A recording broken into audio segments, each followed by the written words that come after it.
ऐसे महापुरुष बहुत थोड़े हैं जो आत्मज्ञान के विषय में श्रद्धा रखते हैं। आत्मज्ञान से हमें यह पता चलता है कि हम सभी के अंदर एक ही ईश्वर विराजमान है। इसलिए हमारे हृदय के अंदर एक दूसरे के प्रति सद्भावना होनी चाहिए।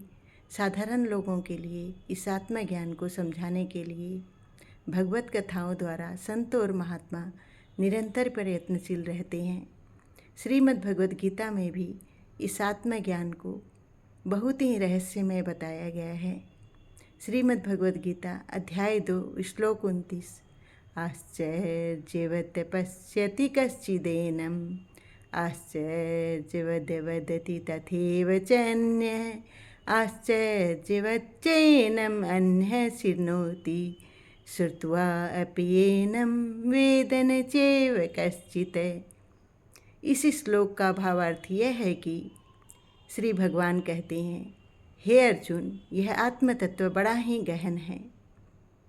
कोई महापुरुष इस आत्म तत्व को आश्चर्य की ज्यों देखता है और अन्य कोई महापुरुष इस आत्म तत्व को आश्चर्य की ज्यों कहता है और अन्य महापुरुष इस आत्म तत्व को आश्चर्य की ज्यों सुनता है और कोई महापुरुष इस आत्म तत्व को सुनकर भी नहीं समझ पाता है।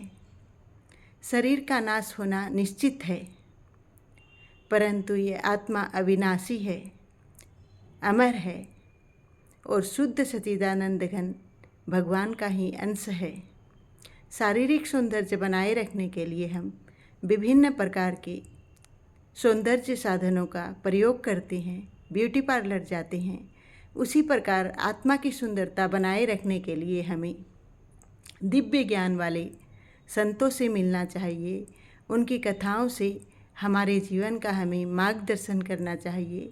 इन दिव्य ज्ञान वाले संतों के अद्भुत कार्य कौशल, सद्गुणों से परिपूर्ण व्यक्तित्व और अचंभित कर देने वाली त्याग तपस्या को देखते हुए हमारे शास्त्रों ने इन संतों को भगवान का ही रूप बताया है।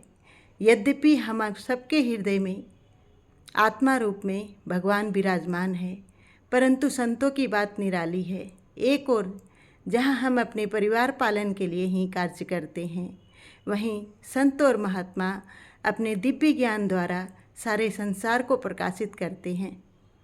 जो लोग तीर्थ स्थानों का भ्रमण दिव्य ज्ञान वाले संतों से मिलने के लिए करते हैं, वे लोग मनुष्यों में बुद्धिमान हैं। और जो लोग तीर्थ स्थानों का भ्रमण सिर्फ स्नान करने के लिए ही करते हैं, वे व्यर्थ ही अपने धन को खर्च करते हैं।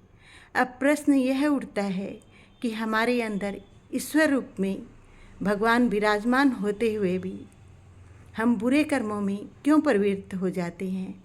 इसका कारण है हमारी अशुद्ध बुद्धि, क्योंकि सही और गलत कार्य का निर्णय बुद्धि ही करती है।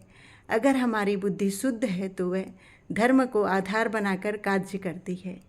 अपने आप प्राप्त हुए और खुले हुए स्वर्ग के द्वार रूपी भगवान श्री कृष्ण के श्रीमुख से निकली और श्री महर्षि वेदव्यास द्वारा रचित श्रीमद् भगवद गीता तथा कविकुल कुमुद कलाधर गोस्वामी तुलसीदास द्वारा रचित श्री रामचरितमानस जैसे महान शास्त्रों का हमें अध्ययन करना चाहिए। सत्संग और शास्त्रों के अध्ययन से बुद्धि शुद्ध होती है और शुद्ध बुद्धि से मनुष्य भगवत अर्थ कर्म करता है। जय श्री कृष्ण।